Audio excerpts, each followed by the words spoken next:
Hey, thanks for listening to another episode of the Top 8 podcast. I'm Matt Batiste. And I'm your co-host, TJ, as always. And please remember to leave us a review, hit like, hit subscribe, hit all of those things that you know help us out, of course, and keep you coming back for more because they do help.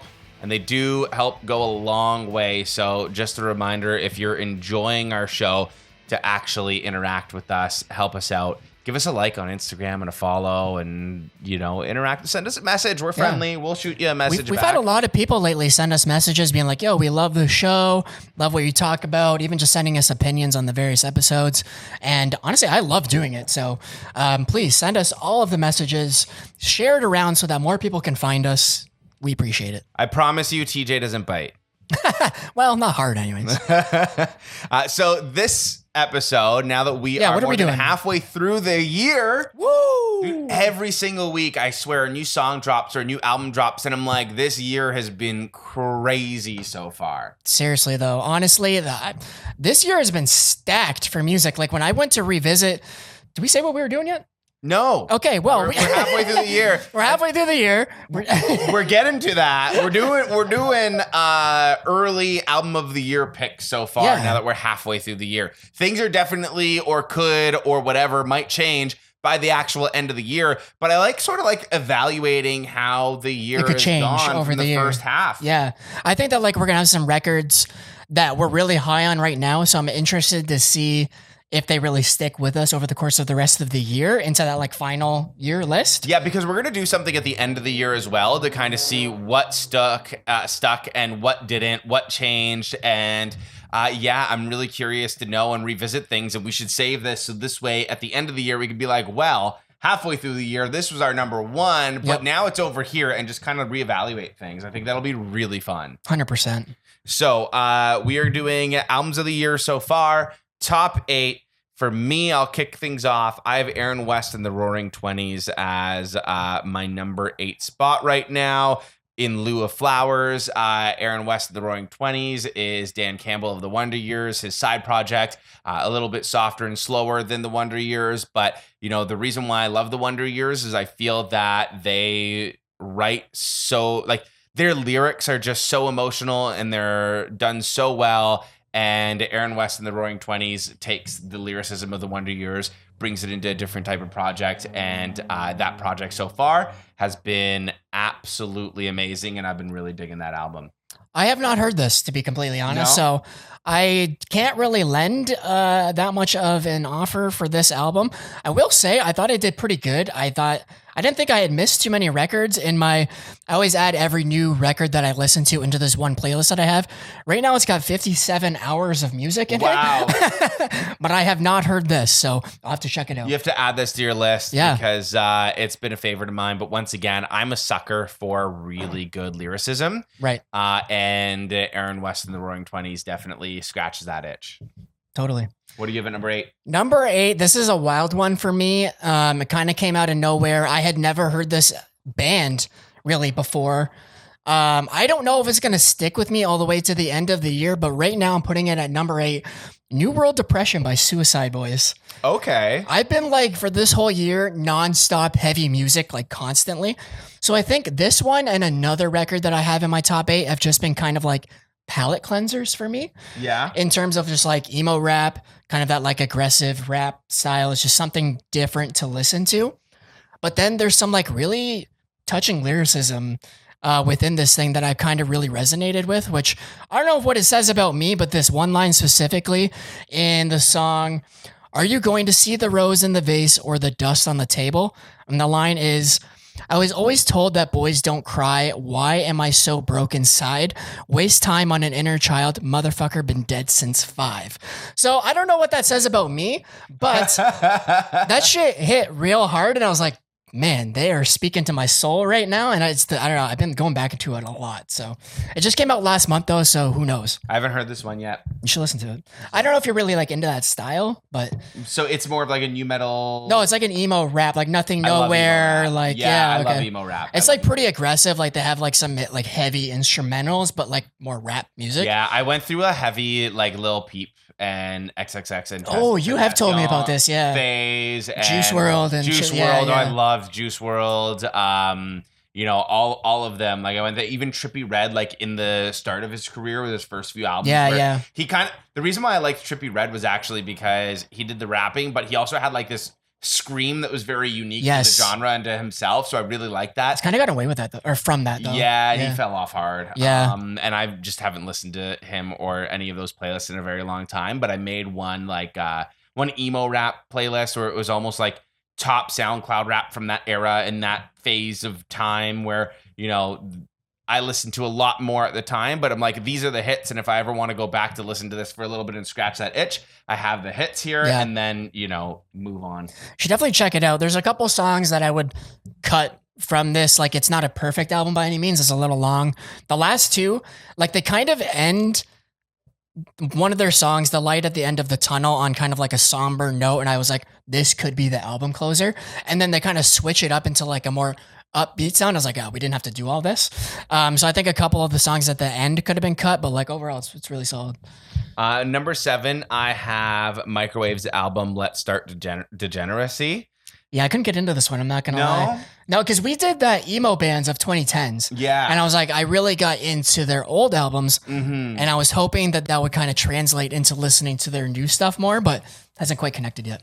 Yeah, even like when they released the single Ferrari gave me almost like a little bit of like a Radiohead vibe, and I kind of liked it. And then Bored of Being Sad just really, you know, I really loved that song when it came out. And just this whole album was just one of those, you know, it gave me like fifth wave emo vibes, and it was just a really fun album, but like really sad album. And one of those ones that I listened to on repeat for a very long time.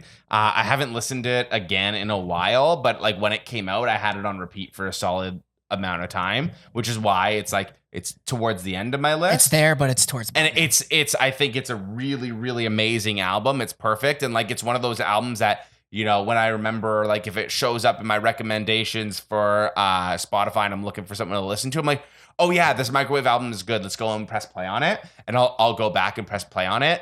But like, I haven't gone back to it in a little while. So it's just, you know, it's a perfect album. But the thing is like, I get into the zone with what I really like listening to at the time. And I like overdo it until I'm done. And then I listen to something new. I do and that then too. I go back for those vibes. So like, I haven't had the It'll come back vibe before the end of the year, probably. Yeah, but I know it's going to come back around because I listened to it so much when it came out. Makes sense. What do you have at number 7? Number 7, I have The Black by Eminence. Have you ever listened to Eminence? No. Violin core, baby. Violin core? Oh my God.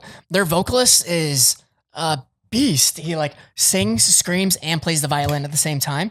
Saw them live. I can't remember if it was this year or last year, but they really sold me on their sound, just like how entertaining they are as a band. Really thought-provoking sounds, like it's really soft. Obviously, you get that orchestral element, so it kind of pulls the emotionality out of it. But then they have these like really heavy moments that like, I don't know, it's very dynamic. I think you'd really like it, actually. Yeah, it kind of sounds like a little bit of like a Sleep Token type vibe from what I'm kind of. Yeah, I could see them being classified relatively in the same. Are they baddiecore? No, I wouldn't put them in baddiecore. That's the thing. It's not like sexy music. It's like sad. Violins it's more could be like, sexy. It's sad sexy. I don't get baddiecore when I listen to Eminence. Correct me if I'm wrong, but I don't know. That's tough. I don't have to think about that more. Can you hump to it? You can hump to anything, buddy. I did not just say that. It's not a perfect album. It's also a tad long, but it's really good. On that note, my number 6 is definitely an album you can hump to. Oh, Jesus. No. It's actually the opposite of that. I have the Story So Far's album. Okay. And the thing is about the Story So Far's album, I don't think we've talked about this publicly yet, is the first time I heard it, I wasn't fully sold on it. Yeah, me too. It's one of those albums that I wanted to like, and my first listen, I was slightly disappointed because I liked the singles, and then and usually when you like the singles and then you put the whole album together, the singles, even if there's one that you're not fully crazy on, when the whole album flows together, you're like, oh, I get it, and I like it so much more now. And with this one, the first time I listened to it, it didn't fully click or connect, and I don't know if it was the vibe. I don't know. if it was the situation I was in or the space or the area, but I was like one of those ones where I'm like, I want to like this. And I'm like, it's the story so far and I love the story so far. So like, let's listen to it again and maybe it'll grow on me. And let's listen to it again. And then because it's an easily digestible album and it's only like a half hour, I just kept on listening to it every time I got into the car. I was like, I got nothing better to listen to right now. Let's throw on the story so far again. I want something that's a little bit upbeat, but still emotional. And the more I listened to it over and over and over again, the more I actually started to really like it. And so that's why it's there. It's there like a top tier band. And this album, it really grew on me the more I listened to it. And sometimes you need that. Like, oh yeah, for sure. Truthfully, one of my favorite albums from last year, my album of the year from last year at the end of the year was Spanish Love Songs, No Joy. And that album didn't fully click with me in the beginning because I love Brave Faces, everyone so much. And they're one of my top bands. But No Joy didn't click with me at first, but I listened to it more and more and more and more and more. And the more I listened to it, it actually ended up becoming my favorite album of the year last year. So you know, sometimes you just got to give an album another shot. Yep. And that's what I did with the story so far. And that's kind of why it's where it is. So with the story so far album for me, I did not really resonate with it the first time I listened to it. And then I was having a conversation with somebody and they were like, okay, listen to it with the emotional capacity of like, it's really about grief. Like it's him grieving for his dad, I believe. Yeah. And like listening to it again, I was like, okay, this is starting to hit me a bit more. I think my problem with it, and we might have to cut this to be honest, but we had just saw them live and I wasn't very happy with their performance. So I was like pretty low on the band as a whole. So I was like, I don't really care to listen to this album that much. So I think going into it, I was kind of like, tempered expectations. I don't even think we need to cut that. I feel like that's just a fair feedback and assessment of their performance. And I feel like that was the general consensus, not just... I've heard this from many people. So yeah, it's not just with the people that were at that Toronto show because, you know, I heard it in the pit being like, wow, like they were like, he has no energy. He's so boring. The sound sucked. The sound could have been a venue issue. The sound was definitely a venue issue, I will say, but... but... You know, it was just, there was no livelihood. And the thing that's sad is like, I saw No Pressure at when we were young and like Parker had so much energy and it was so much fun. And I'm like, why isn't he doing that with the story so far? And I totally understand the criticisms that I've seen on Reddit, you know, and other places online because it's like, he doesn't move. He doesn't bring any energy. And there's such a high energy band and it kind of kills the vibe a little bit. It did for me 100%. You know? Like, I don't know. I expected a lot and I got very little. I didn't expect a lot because I saw those criticisms before the show. I had one person DM me the day of and I was like, oh, no way. I'll have to keep an eye out for this. But like, I can't see that happening. And then I was like, oh, no shit. Yeah. And it's disappointing. And and I feel like that's fair criticism because everyone has said that about them. And I'm sure he's seen it and clearly he doesn't care. Yeah. And you know, that's the thing. It's like, if you don't have the passion for your own music, why would I have the motivation to have the passion for it? You know what I mean? And like, don't get me wrong, hearing those songs live, it was still fun. Like, for sure. Still like being in the pit for the story so far was still fun. It's still, you know, whatever, like that passion's there, all of that. And so it was like, I still had a good time. It's not to say I didn't have a good time, but like a little part of you is kind of irked. And I think that that's a fair assessment to say, like, you can have fun and a good time and enjoy listening to the songs live, but also still kind of be irked that you're like, I was hoping for more. Yeah, 100%. But so I see your criticism as well with that. And I feel like that's fair. You know, it's not just us shitting on him to shit on him. No, it wasn't meant to be like I'm gonna shit on him for this. It was just like genuinely, this is how I felt. Yeah. And you're not alone in that. Yeah. That was your 6? That was my 6. What do you have at 6? My number 6 is a local band. Shout out to Single Wound, Death is a Kindness. I've been trying to get you to listen to this record for like after the Knock Loose record came out. I was like, dude, listen to this. Are they on the Heavy AF playlist that you? Yes, I've added. I think I added this whole record because I was like, check out Single Wound because they're local. We can go see them for like $15. But this record is sick. It's definitely heavy. It's like that metallic hardcore sound. The vocals are very similar to like Boundaries. If you listen to like any of Boundaries music, that like heavy metalcore sound. It's only 7 songs, 20 minutes, easy to rip through it. Digestible album or EP? It's listed as an album, but it's technically only like 6 tracks, and one track in the middle is like an interlude, but it Oh. really adds to like the atmosphere of what you're hearing. And I think they just like they pulled it off so well. So I Can I just just wanted to say- shout them out. I fucking hate interludes. Okay. I think it depends. I feel like I don't hate make interludes. it a 5 to 10 second intro if you want to make something vibey into a song.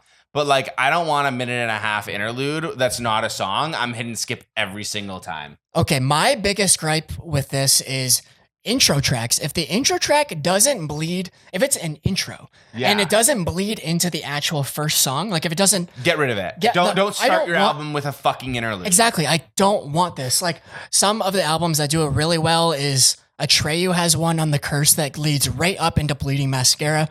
Perfect. That's what I want in an intro.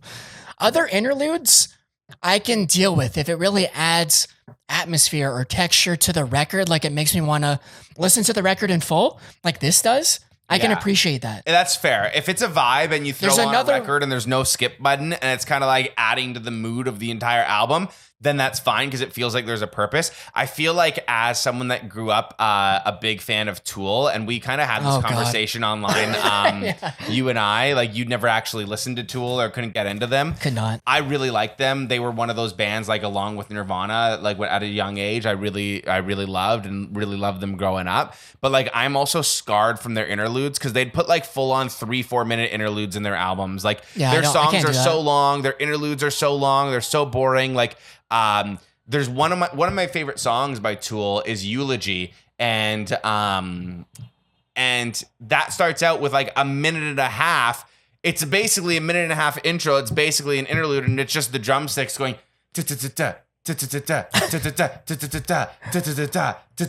with drumsticks, like just like that. And it's a minute and a half until then things start coming in, like Yeah, guitar yeah. and bass. Like, This is why I can't get in that genre as a whole, because I feel like they just do that with various instruments where it's just like, oh, we're going to do a little build section that doesn't actually build to anything. yeah, and it's like I don't need a minute and a half of like, you can start that off with like for like, 10 to 15 seconds, Yeah, and yeah. that's the intro to your song. But it's like I skipped to that point where it's 10, 15 seconds before the song, and then it picks up with the screams and with the Yeah, yeah. actual song. But it's like, I think back in like the 2000s, my uncle who showed me Tool, he like found some audio editing software and he actually cut out the first minute and a half of Eulogy and Oh, then really? burnt a CD because he was like, Amazing. I don't want to listen to this and I don't want to fast forward in my car a minute and a half because it's not like we had Spotify and we could just go. It was Yeah. like forward it, and it's such a bullshit. It's such a bullshit. So it was like he cut it and then burnt it onto a CD, and That's he burnt great, the version actually. of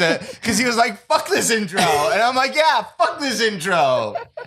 So that's my biggest gripe against Tool is their intros and their interludes are just way too long.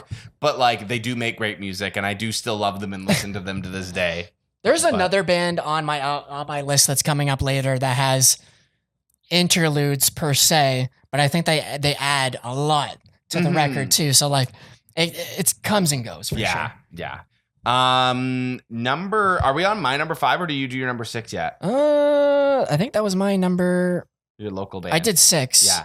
So number 5 for me is actually Carly Cosgrove's new album. I just recently interviewed them on the OurSpace with Matt Batiste podcast. Nice. And they are super friendly, super awesome. I love chatting with them. And I actually got that album before it came out a couple of weeks because, Spoilers. well, it's out now. I know. I'm just kidding. But like I had it for a couple of weeks before it came out so I can prep for that interview. And that was one of those albums that as I'm listening to it, I'm like, ooh, this is going to be one of my favorite albums from them for sure. Because their sound like changed a little bit, which we kind of talked about in the interview, like less of that Midwesty sound, but they're not really a Midwest emo band, but there's less of that like technical guitar in this one. But I actually kind of like that. There was like a little bit of a slight change up, but still like the essential Carly Cosgrove sound is still there. The writing in it is very emotional, but also I like when a band can get emotional, but also that when you go and see them, you're going to be jumping up and down. And that's Carly Cosgrove, and that's this album. Like it's an emotional album about the singer's struggle with depression, and you can jump up and down to the songs when you hear them live. That's perfect. And that whole album from start to finish is very cohesive. It's very much that sound, and it's very fun. It's very emotional. And they're just one of those great up and coming bands right now that released a really good album this year. And it relatively recent, so who knows where that will change or go by the end of the year. But right now, I'm listening to that one on repeat. Yeah, I haven't heard this yet, but I'll definitely check it out. That's some high praise. And honestly, I love when like you say that like a band is just really good people. I feel like that always makes me just want to listen to the music more. Yeah. Number 5 for me, you definitely won't have this, is Dark Magic by Nothing Nowhere. Just another, like similar to Suicide Boys album. I think this one kind of primed me to listen to that album. It's a palate cleanser. Last year, Nothing Nowhere put out one of my favorite albums in Void Eternal, where he like basically brought in a bunch of features from like scene bands to do like a heavier, like he still does some emo rap, but it was a lot more metal. Yeah. So he had like Under Oath and Will from Lorna Shore, and like it was a sick album. But this one, he went straight back to like the emo rap with a little bit of the heavy instrumentation. But this album is super cool because there's like this whole lore aspect to it where there's like radio clips playing like at the intros of the songs or at the end of the songs where they're like, oh, the Reaper is among us. And it's like, they're telling the story of like this cult that's going on in like the backwoods of like where he's from, New Hampshire. Yeah. But it's like, it's just something that like engages you outside of just the music. So I don't know. I really appreciated it. I know it's kind of like an out there pick for a lot of people, I'm sure, but I liked it. Nothing Nowhere is one of those artists where, if a single's on a playlist, I'll like it and I'll listen to it. And then there's like a few songs here and there where I'll kind of pick out and throw onto a playlist. But I've never actually like sat down with Nothing Nowhere's music and just listened to an album from start to finish. So maybe that's pretty high on your list, I should check it out. Or at least check out last year's album then. Yeah, I couldn't get really into Nothing Nowhere until last year's album. And I think it's like all the features pulled me in. And I was like, I love this like a mixed genre sound. Yeah. And now I'm just like a big fan of like their, you know, who they are and their music at this point. So this album just like, yeah. That's awesome. Loved it.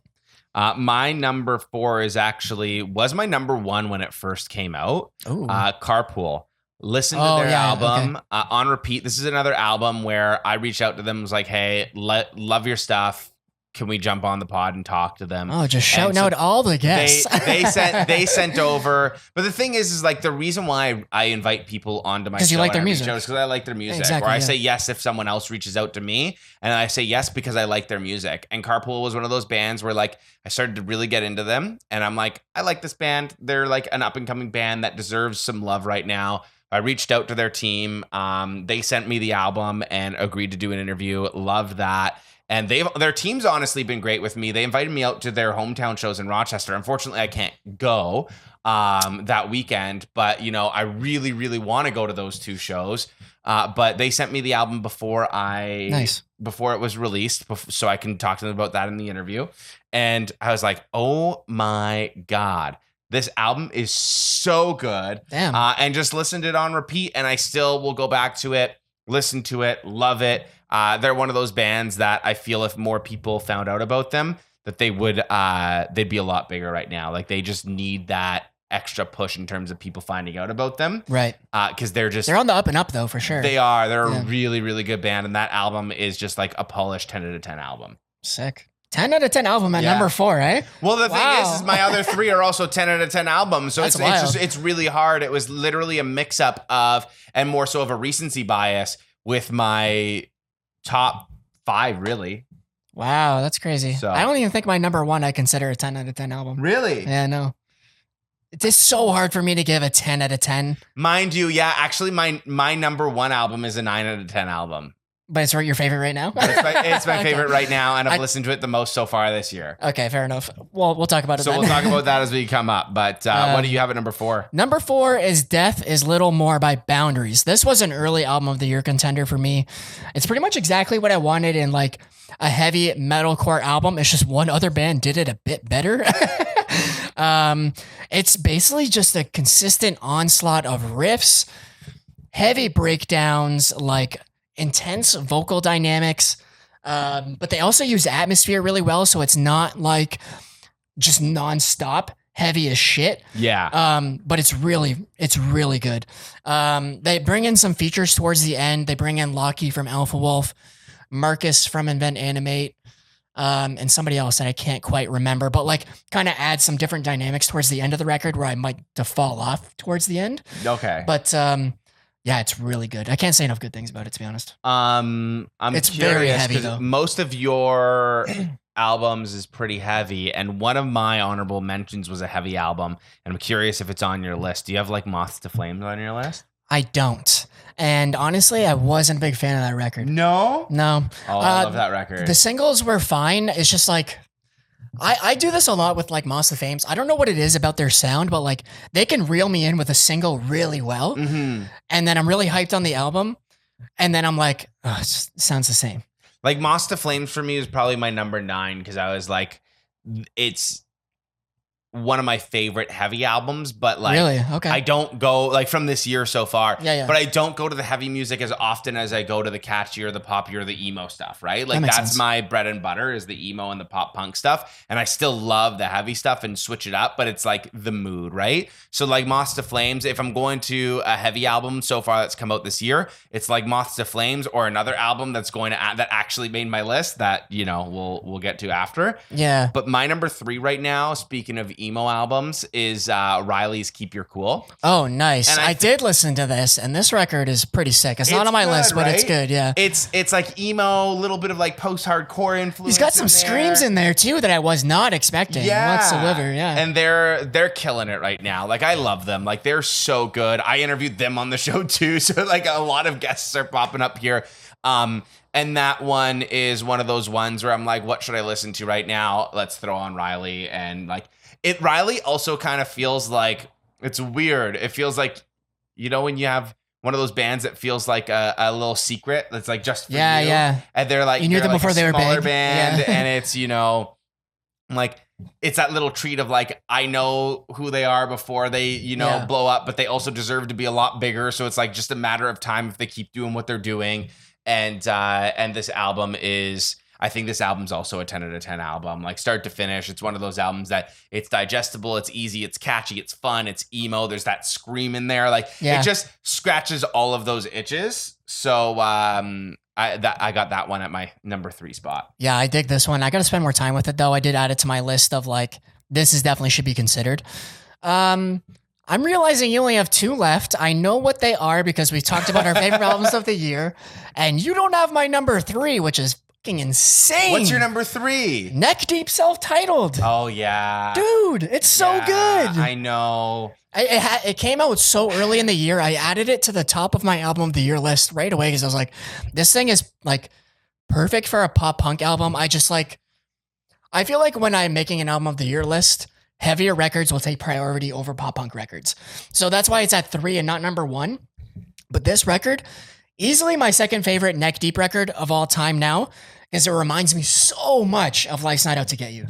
Yeah, and honestly, I forgot about it when I was looking through my list of the albums that I listened to the most. And I was like, well, because I forgot. I don't know if I forgot about it because it came out so early on. It was like the year. 3rd week of January. So I was like, I don't know if I forgot about it because it came out so early. But like, I haven't listened to it since it came out. Oh, really? I remember when it came out, I really, really digged it. So like, it is a good album. It's not knocking it. And then maybe if I just listened to it more, I probably like. I think you got to listen to it more. Story so far, like I definitely listened to it more and liked it more right off the hop than I did the Story So Far album. And I put the Story So Far album on my list, so it could just be recency bias. That's fair, but I forgot about it. So it was just like, that might be saying something too. Like this one clicked for me immediately. I heard it and I was like, this record is phenomenal. Mm-hmm. Like I put like, it's fun and lighthearted when it needs to be. Like the first 2 songs on the record, Dumbstruck and then Sort Yourself Out. So fun, so engaging. I think Heartbreak of a Century is like my favorite pop punk song of all of last year. It's one of my favorite pop punk songs like ever. It's so good. And then they're like not afraid to be thought provoking when they need to. Like there's that song.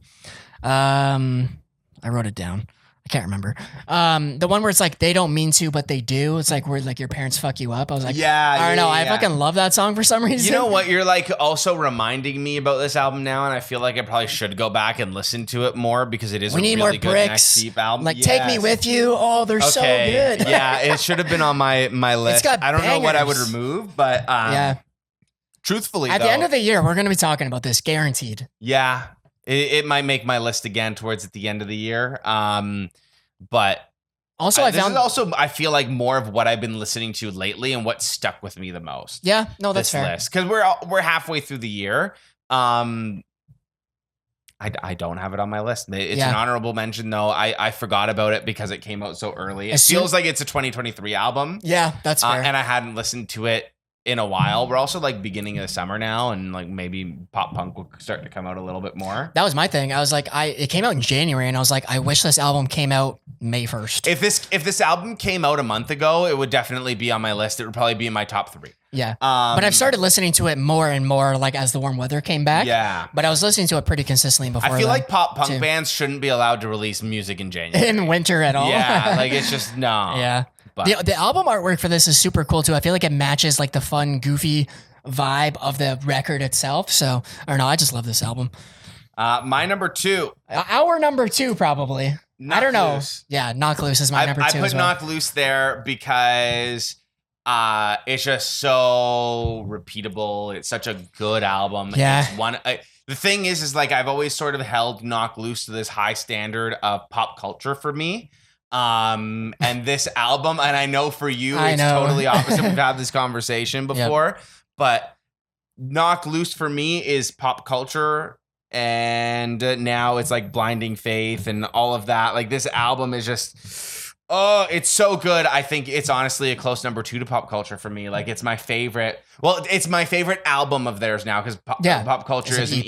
Yeah. So immediately this album goes up to their number 1 album for me, and they've already been a top tier band. So the fact that this album just like surpassed everything else that they've put out, minus pop culture, that's saying a lot. Yeah, my favorite album of theirs was A Different Shade of Blue. This is above that now. I loved that record. It was my number 1 record of 2019, I think it came out. Or 2020. Might have been 2020. Whatever year it came out. This was way better. It was my favorite. It's massive. It's heavy as shit, but it doesn't overstay its welcome. It's only 10 tracks, 28 minutes. You can spin it in less than a half an hour. That's just it.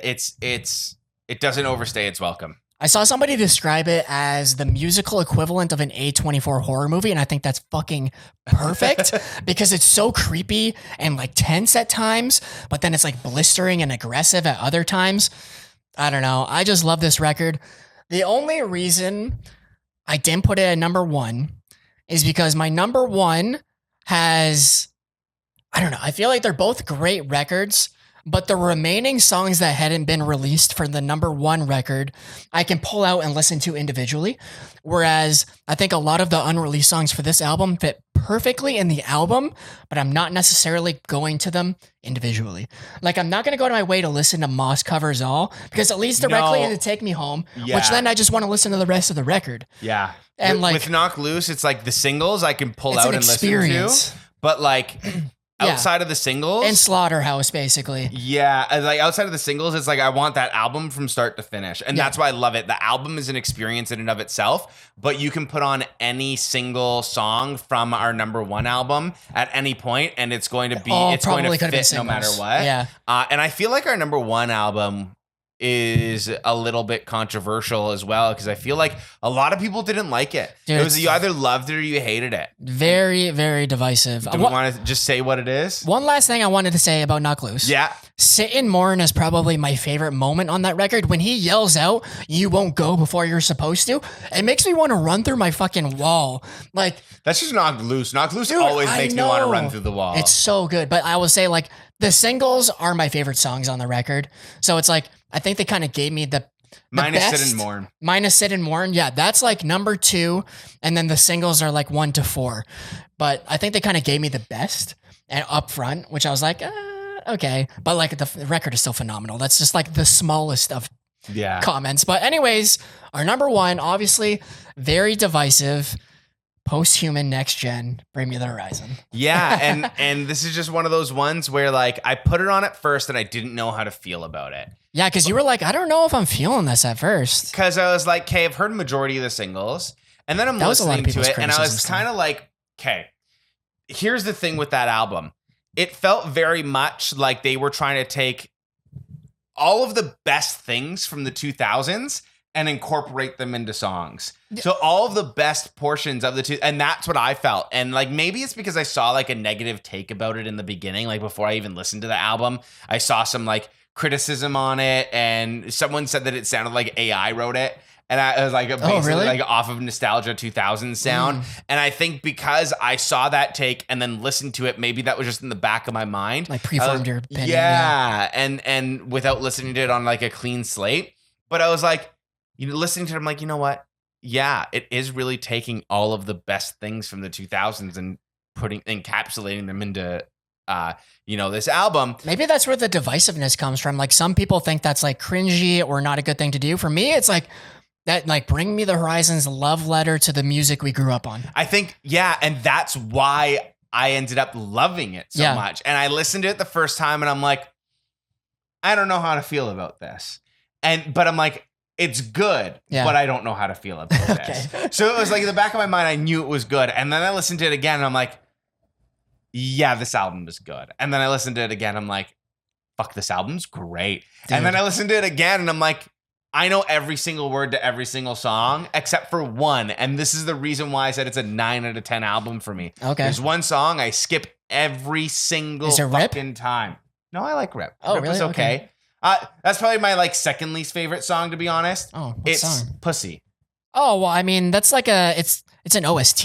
So it's not technically a song, it's an interlude. Yeah, but it drives me fucking crazy and I skip it every single time. I think it's fucking hilarious. I don't know. It's just it's cringy, it bothers me, and I hit next. What would you do for pussy? Yeah, I was like, all right, next. Like, get me the fuck out of here. Like, I was just like, I feel like that shouldn't have made the cut. The first time it was funny, and the next time I was like, okay, whatever. And by the third time, I'm like, okay, like the whole album is flowing so well, and it's such a good album, and I'm kind of takes you out of it, and then it takes me out of it for that last little bit, and I'm like, if I skip it, it gets me back into it. But at that point, when that, like, usually that's when I turn the album off or I get out of the car as well, and I'm just like, I don't need to finish the album because the album's over here because they brought me out of it. Yeah, no, that's fair. So I feel like, okay, so I was so sold on this record on the singles, and you either loved or you hated the singles. No matter what, they've written some of the catchiest material they've ever released, ever. Like Kool-Aid, a jam. Strangers, probably one of the most sing-along songs ever. Yeah. Lost, I think, is probably one of the best songs they've ever written. Like that one, and Teardrops from the last Posthuman record, like, just had the most relatable lyricism, and like, I don't know, it's fun. It's like, it still has that metalcore edge, but it's not like too aggressive. It's accessible. But then the rest of the album comes out and I'm like, there's no way they're going to top this. Utopia, such a good, catchy song. Top 10 Statues That Cried Blood. Amazing Probably the song. catchiest chorus on the entire record. Bullet With My Name on It, great. I honestly think that they have one of the best 3-song stretches that I've heard in a long time on this album as well, between NA, Lost, and Strangers. Yeah. And I know like Lost and Strangers had come out before, but like NA into Lost into Strangers, such a great 3-song stretch of just belting songs out. Dude, and then that's when I get taken out of it afterwards with, I get taken out of it a little bit with Rip. And then Amen's a great song once again, single. And then Pussy takes me out of it, so I don't really get into Die For You and dig it that much. But Die For You is also a banger. I forgot how goddamn good Die For You was. Yeah. I like, honestly, their first 6 tracks between the OSTs, Utopia, Kool-Aid, Top 10, Limousine, Dark Side, and a Bullet, banger after banger after banger. Like, I really didn't think that they were going to top the singles, and then they just gave us different, like, vibes. Limousine, I did not expect them to do a full new metal, Deftones-esque song with like a Linkin Park breakdown, which I fucking love. Bringing Under Oath on a Bullet, so sick. That early 2000s post-hardcore style and breakdown is great. Yep. I think the end gets a little chaotic and sound. Like Rip is like an EDM banger. Amen is like one of their more heavy songs on this record.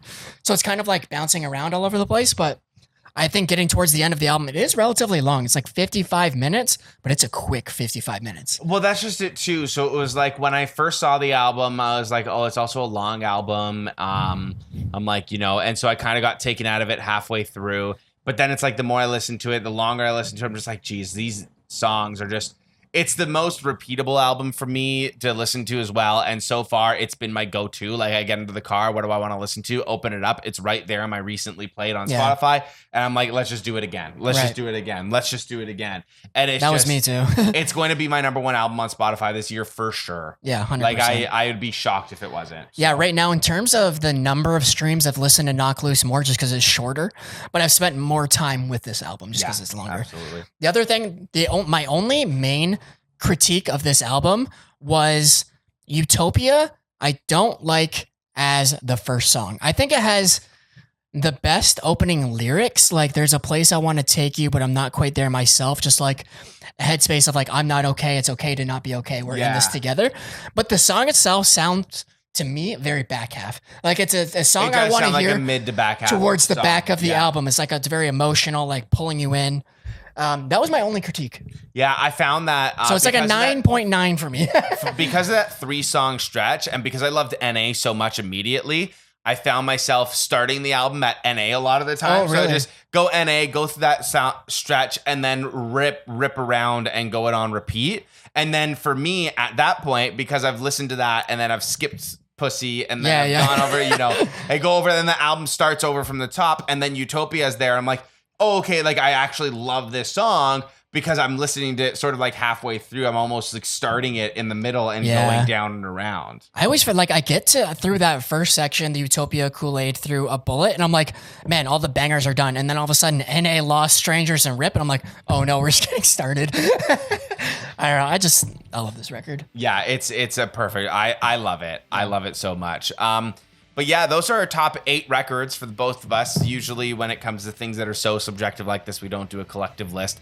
But you let us know what your favorite album of the year has been so far. Those are our top 8 lists. Let us know what you think. And please remember to click that 5-star button on Spotify. Leave us a review and a rating on Apple. And make sure you like and subscribe to the video and comment on YouTube. Thank you so much. And we'll be back next week with another episode. See you next week.